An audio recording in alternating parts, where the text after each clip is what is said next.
একটা নির্দিষ্ট বয়সের পর ছেলেরা যেন পরিবারের বোঝা হয়ে দাঁড়ায়। একটা নির্দিষ্ট বয়সের পর ছেলেদের বাড়ি ছেড়ে বের হতে হয়, কিন্তু আর কখনো বাড়ি ফেরা হয় না ঠিক আগের মতো করে। স্কুল ছুটি হলে যেমন বাড়ি ফিরে আসতো। একটা নির্দিষ্ট বয়সের পর ছেলেদের জন্য পৃথিবীটা কঠিন হয়ে দাঁড়ায়। কেউ পাশে থাকে না তখন। পরিবার সে তো আগেই জানিয়ে দেয়, এখন নিজের পথ নিজেই মাপবো। একটা নির্দিষ্ট বয়সের পর বাবা মার আদরে আর পায় না আগের মতো করে। ব্যবহারে বুঝিয়ে দেয়, নিজের প্রয়োজন নিজে মেটাতে পারো না, আবার আদর চাও কেন। একটা নির্দিষ্ট বয়সের পর ছেলেরা ডিপ্রেশনে ভুগতে থাকে।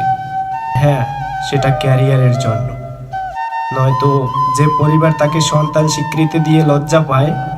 একটা নির্দিষ্ট বয়সের পর পরিবারের কাছে সামান্য কিছু আবদার করার যোগ্যতা হারিয়ে ফেলে ছেলেরা।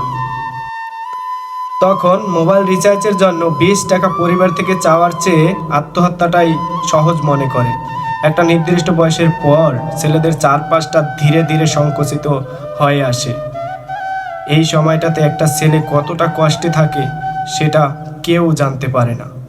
একটা নির্দিষ্ট বয়সের পর পৃথিবী জানিয়ে দেয়, তুমি সোনার চামচ মুখে নিয়ে জন্মাওনি। তখন পৃথিবী তোমাকে একা ছেড়ে দিবে।